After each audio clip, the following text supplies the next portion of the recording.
میں جو کچھ پڑھا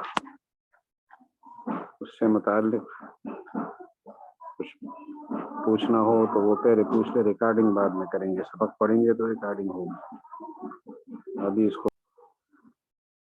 دن نساء ریکارڈنگ ذرا روکتے، میں آپ کو بات بتانا چاہتا ہوں تجربات میں۔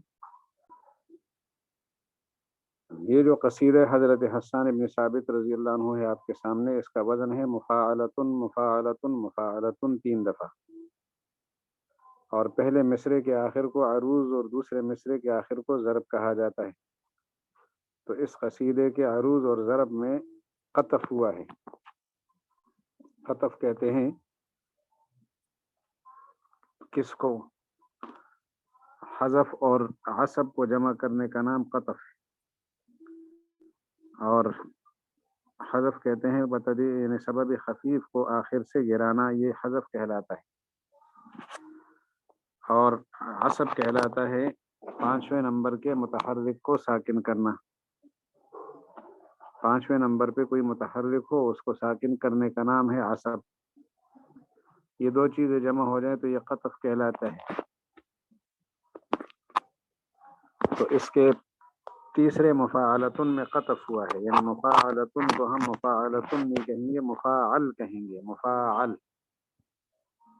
اس ترتیب کے ساتھ پڑھیں گے تو ہمارے پاس وزن ہو جائے گا مفاعلتن مفاعلتن مفاعل، مفاعلتن مفاعلتن مفاعل۔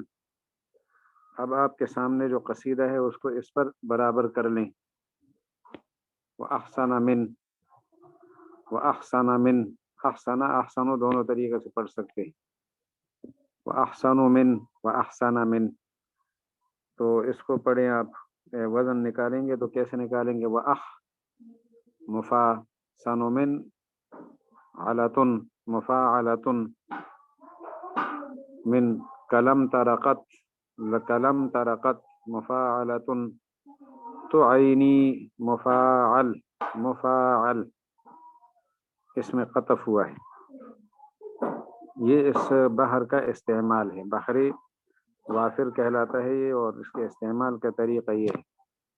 احسن من مفاعلتن کلم ترقت مفاعلتن تعینی مفاعل۔ اگلے مصرے کا وزن واجمل من، کیا وزن بنا؟ مفاعلتن کلم تلدن مفاعلتن کلم تلدن۔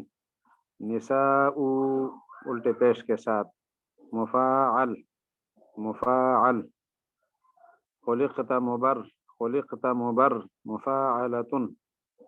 رأم من کل رأم من کل، یہ رأم من کل کو سمجھ لیں، رأم من کل یہ بنا ہے مفاعلتن، عصب ہوا ہے اس میں عصب، اور یہ حشو میں ہوتا رہے گا مفاعلتن۔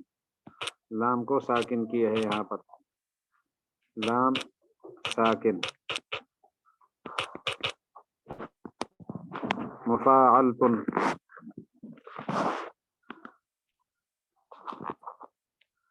تو اس لیے کہتے ہیں کہ خلقت مبر رأم من کل لعیب، وہی مفاعل بنا، لعیب مفاعل لعیب۔ اس لیے اگر کوئی وقف کر لے لعیب کہے تو شعر خراب ہو جائے گا۔ کأنک قد کأنک قد مفاعلتن، کأنک قد خلقت کما مفاعلتن تشاء مفاعل۔ جی اگلا صفحہ نکالیں آپ۔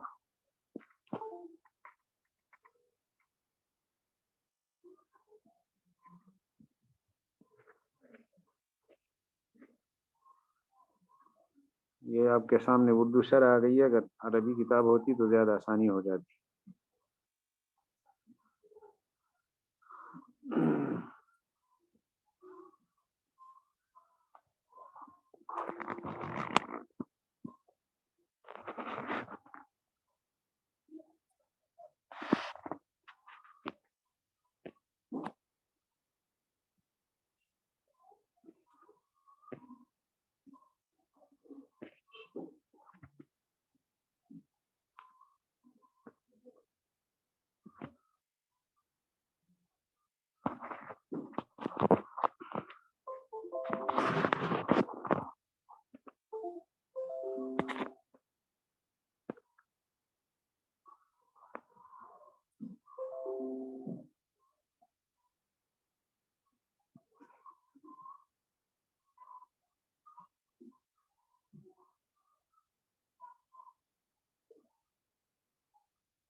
یہ دیوان حسان ابن ثابت عربی والی ہو نا.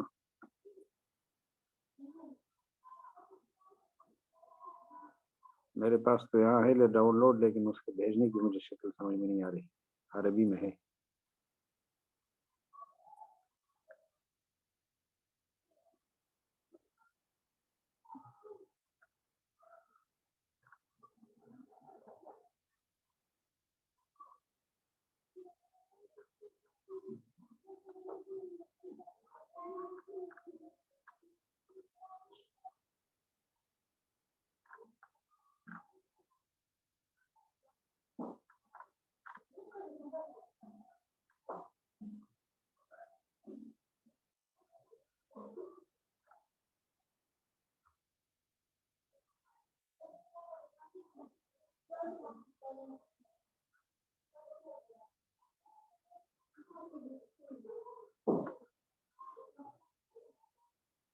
ہاں جی، معلمین کا لم.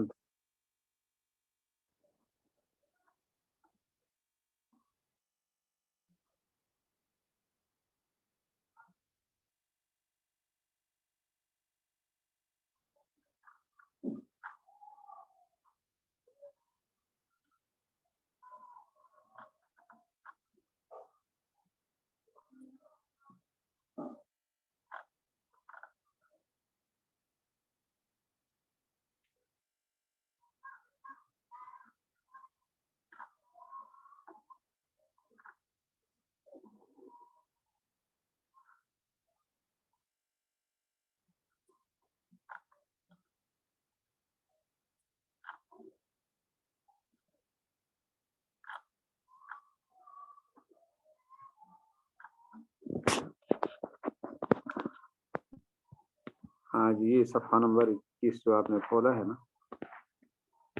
تو اس پہ آپ چلاتے جائیے آگے. وَأَحْسَنَ مِنْكَ لَمْ تَرَ قَطُّ عَيْنٌ وَأَجْمَلَ مِنْكَ لَمْ تَلِدِ النِّسَاءُ.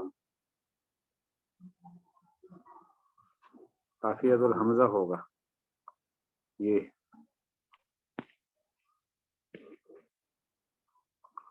آپ کے سامنے ہے. یہ تو قافیۃ الباء میں نکالا نا، وہ حمزہ ہے. قافیۃ الحمزہ ہے، وہ با نہیں ہے. آپ آگے نکل گئے میرے خیال.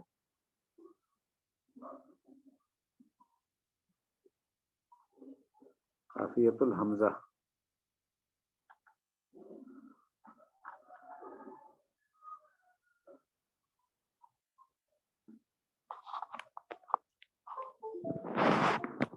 یہی ہے، یہ دیکھ رہے ہیں آپ. عفوت عفت ذات الاصابع فالجواء الى عذراء منزلها خلاء. یہ عفت ذات الاصابع فالجواء، اس کی تختی آپ کرے. تختی کا معنی وزن بنائیں. عفت ذات المفاعلتن، مفاعلتن، مفاعلتن سے لام کو ساکن کر لیا. مفاعلتن اصابع فل مفاعلتن جواء مفاعل. آگے الى عذراء، الى عذراء مفاعلتن امنزلها مفاعلتن خلاء مفاعل. اگلا صفحہ نکالیں. دیار من، دیار من کیا وزن بنے گا جی؟ آپ لکھ کے مجھے بتا دیں. دیار من،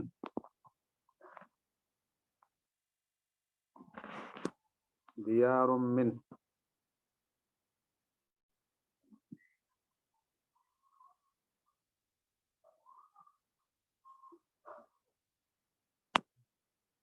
دیار من.